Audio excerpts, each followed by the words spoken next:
Okay, Chancellor, thank you for talking to us. We've just had the latest data from the ONS, the economy shrinking by 0.2%. Is it an inevitability that we're now in recession?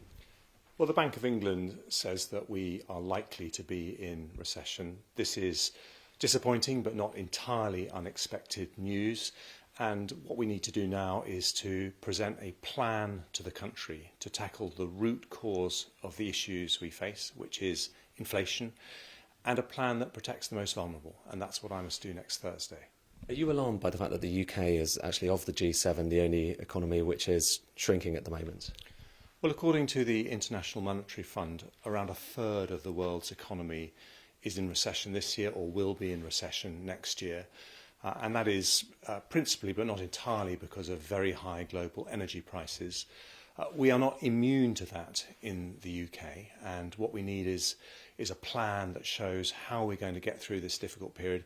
If it is a recession, how we make it shallower and quicker, so that we can protect businesses who are really struggling, as these figures show, but also give families some hope that we will get through to the other side with the most vulnerable people protected. Is there a black hole in the public finances? Well, if we are going to bring down debt over the medium term and give people confidence that we are paying our way as a country, then yes, there is a very substantial gap in our national finances. And not just us. Germany has announced that they are controlling their borrowing. Italy has done the same. The United States is raising taxes by $800 billion to bring down inflation.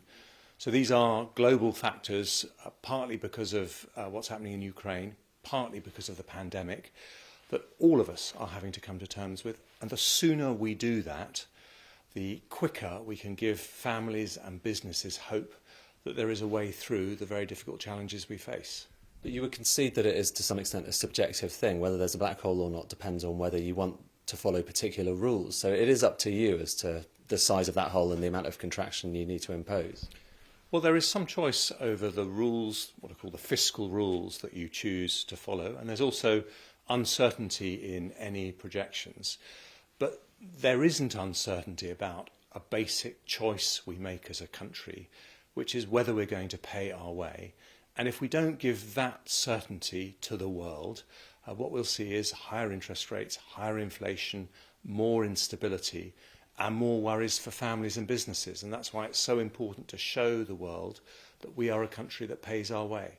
I just asked because your predecessor, Kwasi Kwarteng, has said that there is no black hole and that gilt rates and many of the other metrics, which went up a lot during his time, have now come back to where they were. So what's your response to that? Well, all I would say is that when we produced a fiscal statement that didn't show how we were going to bring our debts down over the medium term, the markets reacted very badly. And so we've learnt that you can't fund either spending or borrowing without showing how you're going to pay for it. And that's what I'll do. Nurses are calling for a 17% increase in their wages. Across the public sector, there's the risk of further strikes. In fact, the PCS are talking about it at the moment. Are you concerned about this being a winter of discontent? And what's your response to some of those calls for higher pay? Well, nurses are working incredibly hard, as is everyone on the NHS front line. It's an area that I know well, and I have a great deal of sympathy for them. And the reason that they are feeling so frustrated is because inflation is more than 10%, and that is eating away at everyone's earnings and making everyone worry about the cost of the weekly shop. And the best thing that I can do as Chancellor is produce a plan that brings down inflation, brings down the upward pressure on interest rates, that also means that those nurses are having to pay more for their mortgages every month. So what we need is to put that plan in place. It's not going to be easy. There are going to be some very difficult choices. I've used the word eye-watering before, and that's the truth. But we're going to make those choices to give nurses, public sector workers, actually all families and businesses who are worrying at the moment, that certainty that there's a plan in place. Final question, because it's on a story that is definitely quite big at the moment. Cryptocurrencies. There is a cryptocurrency exchange which has effectively collapsed in the US. The UK has previously said it wants to be the global hub for cryptocurrencies. Would you reconsider that, given what's happening in that space at the moment? Well, we want the City of London and the UK to be a global hub for innovation in financial services.